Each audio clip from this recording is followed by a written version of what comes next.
met on Thursday with the New York mayor, and he announced then that he would give ICE agents access to the prison on Rikers Island. You called that a game changer. A few days before Adams made that announcement, the Justice Department instructed prosecutors to drop federal corruption charges against him. It sounds like the DOJ dropped the case against Adams, and in exchange, he let you into Rikers. Is that what happened?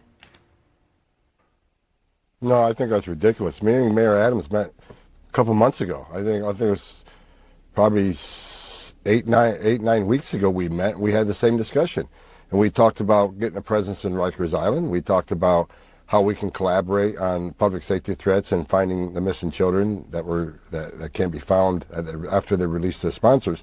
And we had that a couple months ago, long before this other discussion. So I don't have anything to do with it. Matter of fact, the meeting was very well. It was the same meeting we had a few weeks ago. The reason we had the follow-up meeting because there's no action being done. So we follow up on how we can get some of this stuff in place, and that's what the meeting Thursday was about. Right. I mean, you absolutely have been honest about the fact that you met with Adams before in December, I think it was. You came away from that meeting really unsatisfied. What changed between then and now other than the Department of Justice dropping the case against Adams? No, I didn't come out of that meeting unsatisfied. I was after several weeks, I was taken back that we hadn't gotten any action on that yet about getting Rikers Island. So we rescheduled a meeting to talk. Okay, well, we talked about what things we need to put in place, how we can make this happen. So let's get going. Let's take some steps forward, and that's what the meeting Thursday about. And we came out Thursday with a plan, and how we can get Rikers Island in the criminal intelligence division. So we get an understanding of who's in there, who's foreign born in the Rikers Island. That's a significant public safety threat. We also talked about how we can collaborate on the missing children, many that are being in New York City, and that's what we talked about. I really don't think it had anything to do with whatever's going on in the Justice Department. We never talked about that. It's kind of out of my lane. I've been talking to the mayor for months about getting in Rikers Island, and that's what we talked about. Yeah, and I totally understand you do not work in the Department of Justice, but you do work in the broader Trump administration. And, just as somebody who is in law enforcement, you call yourself a cop, just looking at the series of events, sir, the fact that you didn't get what you wanted, you came away not sure why he wasn't doing what you wanted him to do, particularly with opening Rikers. The Department of Justice gets rid of the charges against him, and then, poof, he agrees. Look, the first meeting, if you look at my interview after the first meeting, I said to the whole world, I've called that mayor out for a couple of years because I didn't think he was doing the right thing as far as public safety threats. And that first meeting back in December, I said to everybody that interviewed me, for the first time I saw the cop in him. I saw the cop come out of him. He talked about how he wants public safety threats removed from New York City. He wants illegal alien crime to decrease in New York City. And there's a way we should collaborate on that. We agreed that he doesn't want to be an immigration officer. I don't want him to be an immigration officer. We agreed on that. Well, I just want him to help me with the public safety threats, leave immigration enforcement to us. So it was a great meeting. Just the actions following up that meeting were slow to happen. That's why I requested a second meeting to find out what more do we need to do to get some of this stuff in place. So I just think, people are making a lot about nothing. I mean, again, I went up there as the ICE director, now the borders are, and we collaborated on how to move illegal alien crime, decrease it down in New York City, and find the worst of the worst. And that's what we talked about. It was cop to cop. Not borders are to mayor, cop to cop. And we talked about the public safety threats and how they should be removed from our communities. And that's what was in the conversation. I want to read you what the Deputy Attorney General, Emile Beauvais, said as he ordered the case to be dismissed without prejudice. He said, the matter shall be reviewed following the November 2025 mayoral election, meaning DOJ could bring the charges back. In an interview with Fox, you and the mayor sat side by side. I want to play for our viewers what you said there. Now I got him on the couch in front of millions of people. He can't back waving us now, right? So I think you're going to see things moving in the right direction. If he doesn't come through, I'll be back in New York City, and we won't be sitting on the couch. I'll be in his office, up his butt, saying, where the hell is the agreement we came to? I mean, that's a pretty direct message, sir, that Adam needs to play ball when it comes to immigration. Well, finish playing the tape. There's more to that tape. This is two cops talking. We're talking cop. I mean, once you're a cop, you never lose that language. We had a great time in the meeting before, busting at each other. That was a joke. And if you play the tape further, he laughs, immediate response. Well, I'm gonna hold you accountable too. I'll hold ICE accountable. Get what they did done. I'm telling him I need you to come through on your promise. He responds to me that I need to come through on mine. So this is a conversation between two cops having a good time. What is your promise? And people are making a lot out of nothing. What is your promise, sir? My promise is I'm not going to ask those officers to be immigration officers. I'm not going to push them to enforce immigration law. I told them I want to arrest the bad guy. I want to arrest the public safety threats. I want to get Rikers Island so we can get the public safety threat before they're released to the street. I want his help, especially the NYPD intelligence unit, who's the finest intelligence apparatus in the world, to help me find missing children. There are probably many are in forced labor. Many are going to be in forced sex trafficking. Not all of them, but many of them. And that's a promise I made to him.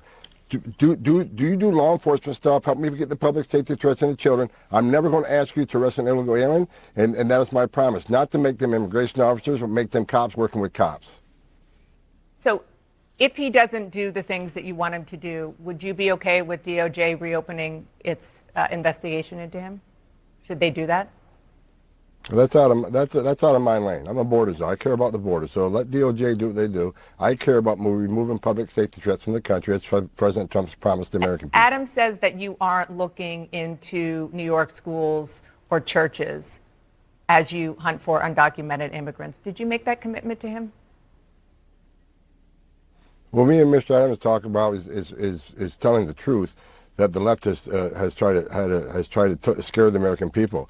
We ended the sensitive location policy for one reason, because we're the only federal law enforcement agency that had those type of requirements. What I made clear to Mayor Adams is that we're not raiding schools, we're not raiding churches, we're not raiding college campuses.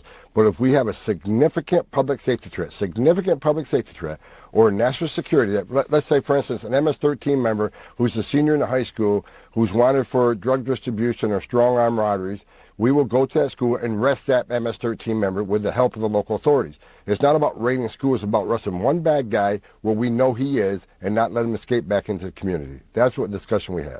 I just want to take this conversation more broad and talk about how it's going so far with the president's promise, multiple promises on immigration and deportation. You've said roughly 14,000 migrants have been arrested in the first month of this administration, and that's well below the 1,500 daily arrests that the president says he wants to see.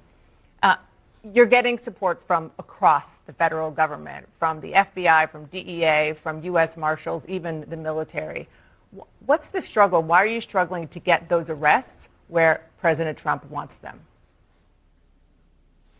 Well, we got to remember the interior arrests conducted by ICE in the interior of the United States is 2.5 times higher than they were a year ago during the Biden administration. So ICE is doing a great job. I'm not happy with the numbers because we got a lot of criminals to find. So what we're talking about right now, we're increasing the number of teams, increase the targeting, the division of ICE that creates a target list of, finding who these people are, what their criminal history is, and where we're most likely to find him. We got to increase the targeting production. So we're doing that now. We're increasing the targeting. We're increasing the teams out there in the field. And finally, I'll be honest with you, sanctuary cities are causing us a lot of work. And rather than arresting a bad guy in Rikers Island, we have to go to the neighborhood and find them, find people that don't want to be found. It is hard because rather than one man arresting one bad guy in a jail, we got to send a whole team to the field to find somebody that doesn't want to be found. And so it's hard work, but we're not giving up. We're coming. Again, the numbers are a lot higher than the Biden administration, but we got to do more, and I've been real clear on that, and that's why we're making the operational changes now that I've requested. You went after Democratic Congresswoman Alexandria Ocasio-Cortez for hosting a webinar for immigrants called Know Your Rights with ICE. I want to play what you said. Is that impeding our law enforcement efforts? If so, what are we going to do about it? Is she crossing the line? So I'm working with the Department of Justice and finding out where is that line that they cross. So maybe AOC is going to be in trouble now. Are you suggesting that she should be prosecuted? I'm suggesting, and I'd ask the Department of Justice, where's that line on impediment, right? It's a broad statute. So I know impeding with someone stopping in front of me and putting their hands on my chest so you're not coming in here and arrest that guy, that's clearly impeding. But at where's the line on impeding? So I'm asking the Department of Justice, who are the prosecutors, and decide who they prosecute and what the standards of that prosecution is. I simply says, at what point is that impeding? Because you can call it know your rights all you want. We all know what the bottom line is. The bottom line is how they invade law enforcement. Don't open your door. Don't answer questions. Here's what we're talking about. We're talking about people here in the country legally with a criminal conviction who had due process at great taxpayer expense and were ordered deported by a federal judge, but became a fugitive. And we're talking about don't open your door to ICE. You don't have to answer questions. I think it's more about how to invade law enforcement, not to get arrested, even though there's a federal warrant for your arrest. How to evade that rather than know your rights. Now, we can argue about that all day long. They have the right to know their rights. The Constitution said they have the right to certain rights, but also I hope to God we're not, educating people are going to be the next murder of a college student. I've said it before. If we would have had access to the man who murdered Laken Riley in New York, he would never make the Georgia killer. Let me just, to be fair, she said that public safety threats escaping. She said that she is just offering civil education and that you might be, quote, vaguely familiar with the U.S. immigration law, but that she's just doing what she needs to do to remind people the law of the land passed by congressional statute. Vaguely aware of immigration law. I've done this since 1984. I forgot more about the immigration law than AOC will ever know. Matter of fact, the hearing a couple of years ago, I had explained to her that entering the country illegally was actually a crime. So, I'm not going to play that game with her. I simply made a statement. When you sit down with people who are wanted by us, criminal aliens that have been ordered deported from the United States government and ignore that order, if you and I ignored that order, we'd be sitting in prison. But they ignored an order from a federal judge. They're hiding in a home, and she's telling them not to open the door. Now, I'm not saying that's illegal. What I'm saying is I asked the Attorney General, what point is it impeding and what point is it not impeding? So I'm simply, as a board czar, asking the Office of the Attorney General, where does it draw the line? So we make sure we give ICE agents the proper standard when they go to these homes. They don't open the door. At what point can you open the door? At what point can't you open the door? Mm-hmm. So we just want to be sure that ICE officers are doing the right thing. So this is about talking to Attorney General, because every Attorney General interprets things different. What is your interpretation of impeding? Where's that line at? I think it's a responsible thing to do as the board czar of the United States to make sure the men and women of ICE understand what they can and can't do.